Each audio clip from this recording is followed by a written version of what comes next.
travada não com bombas, e sim com ideias.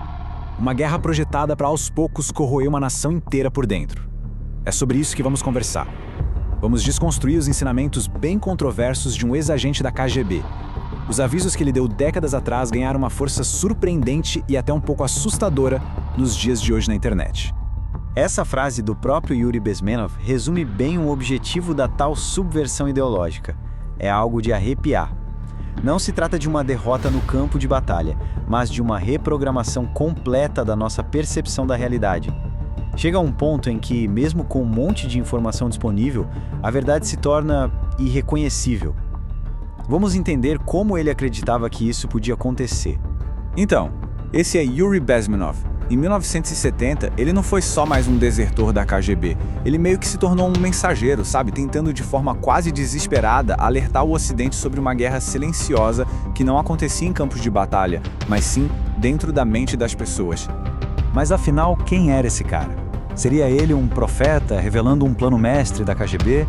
Ou talvez um oportunista exagerando a própria importância? A verdade, como a gente vai ver, é bem mais complexa do que parece, e é justamente aí que mora o debate sobre o legado dele. E é aqui que a história fica interessante. É o paradoxo do Bezmenov. De um lado, os críticos o descartavam, dizendo que ele era só um agente júnior. Como alguém nessa posição saberia de uma estratégia tão grandiosa? Mas por outro lado, o mais surpreendente é que a estrutura que ele descreveu, ela continua ecoando de um jeito estranho hoje em dia, décadas depois, ainda mais na era digital.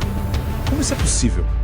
Para entender a fundo a teoria do Bezmenov, a gente precisa dar uma olhada no Manual de Operações Soviético. Tem dois conceitos-chave que são a base de absolutamente tudo o que ele descreveu. O primeiro conceito é o de medidas ativas. Isso vai muito, mas muito além da espionagem que a gente vê nos filmes. Um ex-major-general da KGB chegou a chamar isso de o coração e a alma da inteligência soviética. O segundo, que é o foco da mensagem do Bezmenov, é a subversão ideológica. O objetivo aqui não é roubar segredos de Estado. É algo mais profundo, mudar sistematicamente o jeito como toda uma população pensa. Mas isso é um ponto importante que o próprio Bezmenov fazia questão de frisar. Essa ideia não era exatamente nova. Na verdade, é uma arte de guerra bem antiga. Mais de 2000 anos antes, o estrategista chinês Sun Tzu já escrevia sobre isso: subverter o inimigo destruindo seus valores. A KGB, basicamente, modernizou e sistematizou um conceito milenar. A genialidade do método, segundo Bezmenov, está nessa abordagem que parece uma arte marcial.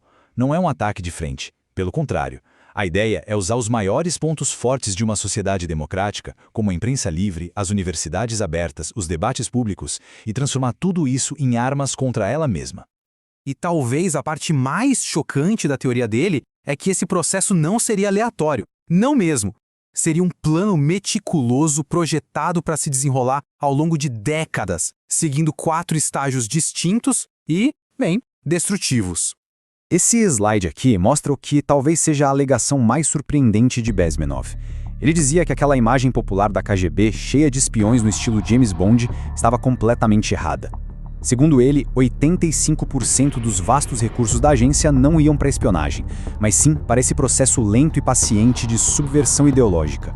Apenas 15% iam para o trabalho de espionagem tradicional. E aqui está o roteiro completo, o jogo de longo prazo. Começa com a fase mais demorada, a demoralização. Coisa de 15 a 20 anos para educar uma geração inteira contra os próprios valores. Depois, vem a desestabilização, que é quando as instituições do país começam a balançar. Isso leva a uma crise, rápida e muitas vezes violenta, que abre o caminho para a fase final, a normalização. É aqui que a nova realidade, frequentemente opressiva, é aceita como se fosse o novo normal. Depois de revelar um plano tão alarmante, era de se esperar que Bezmenov virasse uma figura central nesse debate, certo? Mas não foi bem assim. Ele praticamente sumiu da vida pública antes de morrer, em 1993. Fica a pergunta: por que um homem com uma mensagem tão urgente acabou sendo esquecido por tanto tempo? A ironia é que o próprio Bezmenov pode ter sido a causa do seu esquecimento. Ao se associar com figuras mais excêntricas e apresentar suas ideias de um jeito meio amador, ele tornou sua mensagem difícil de ser levada a sério pela grande mídia. De certa forma, o mensageiro acabou subvertendo a própria mensagem. E tudo isso nos traz até a questão final. Não importa se Bezmenov era um profeta ou se ele simplesmente escreveu um manual para o caos.